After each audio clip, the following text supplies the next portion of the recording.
Okay, let's dive into this. Welcome to today's Explainer, where we're taking a text roughly 10 times the length of the Iliad and the Odyssey combined, the Mahabharata, and transforming it into a modern masterclass on human nature. We aren't looking at this as ancient history today. Instead, we're looking at it as a profound, incredibly practical guide to the kinds of challenges you and I face every single day. Now, the original epic contains a staggering 500,000 verses. It's massive. But today, we're distilling all of that overwhelming complexity into just 9 timeless lessons. The real beauty of our source material here is its elegant simplicity. It makes a bold universal claim, regardless of your religion, your gender, whether you're rich or poor, or where you happen to live in the world. If you are a human being, these 9 pearls of wisdom apply directly to you. Which leads us to a fascinating thought. What if ancient history held the exact blueprint for your modern struggles? We're not studying mythology or religious theology today. We're literally looking into a mirror, reflecting our own lives, our workplaces, our families, and our personal ambitions. You see, these characters aren't just dusty figures from the past. They are timeless archetypes of human behavior. Here is our roadmap for today. 1. Parenting and ambition. 2. The perils of blind leadership. 3. Misplaced loyalty. And 4. Wisdom, ethics, and victory. Section 1. Parenting and unchecked ambition, the seeds of ruin. It's honestly fascinating just how modern this parenting advice is. Through the archetype of the Kauravas, a clan of 100 incredibly entitled brothers, our source teaches us this. If you do not control the unreasonable demands of children in time, you will become helpless in life. It's a pretty stark warning about boundaries. Failing to set limits on a child's desires early on doesn't just spoil them, it breeds a devastating helplessness for the parents later down the line. We build right on this with our second case study, Ashwatthama. He was a warrior given the ultimate weapon, but he completely lacked the emotional control to actually wield it. The lesson here?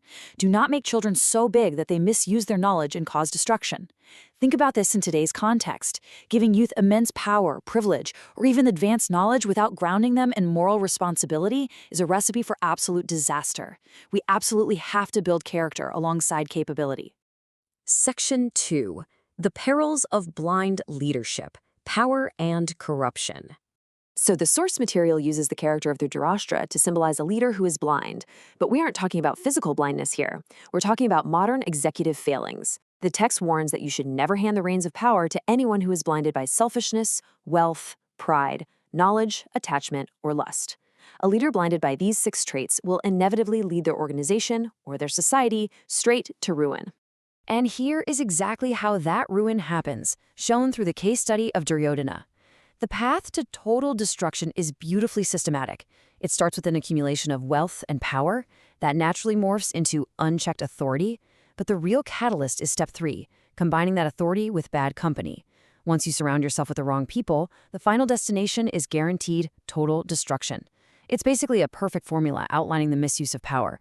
Section 3. The price of misplaced loyalty, when good traits turn destructive. Let's look at the tragic flaw of Bhishma. He was a deeply principled man who quite literally watched his empire burn to the ground because of an unbreakable oath. His lesson is profound. Never make promises that force you to bow before the unrighteous. You know, loyalty and duty are generally seen as immensely positive traits, right? But this perfectly highlights the modern danger of rigid, unthinking allegiance. If your loyalty forces you to compromise your core morals and support toxic behavior, it ceases to be a virtue. It becomes a trap. To really grasp this trap, we have to understand the concept of adharma. Adharma translates to unrighteousness, immorality, or acting against one's core duty and ethics. This is the exact force these characters are either battling against or tragically yielding to in their daily decisions. So, the crucial point here actually comes from the character of Karna, perhaps the most naturally gifted underdog in the entire epic. The rule is this: supporting adharma makes your strength, your weapons, your skills, and even your blessings entirely useless. Think about it.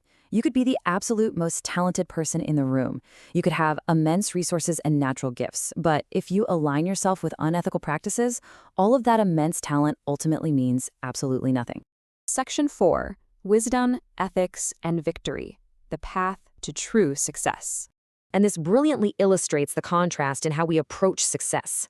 On one hand, we have Shakuni's path, relying on deceit, trickery, and manipulation. Sure, that might get you a few short-term wins, but it equals eventual, guaranteed failure.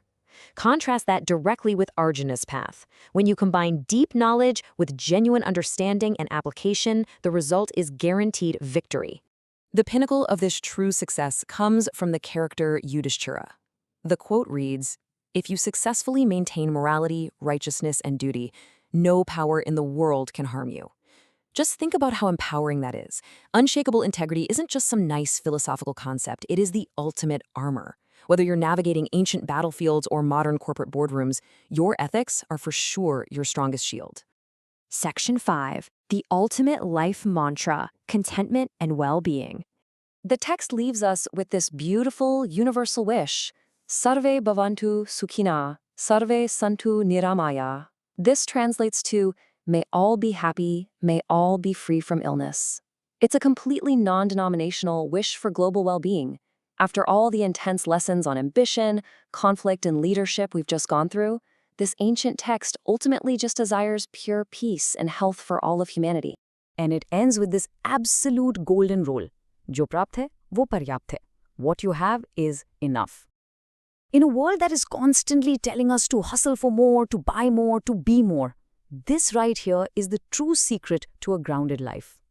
True wealth doesn't lie in constant accumulation. It lies in recognizing and truly appreciating that what you already possess is fundamentally sufficient. Which brings us to our final thought for this explainer. Are you chasing the illusion of more, or are you ready to master the wisdom of enough? Take a moment today to reflect on these 9 timeless pearls and consider how you can build this framework of boundaries, integrity, and true contentment into your own life.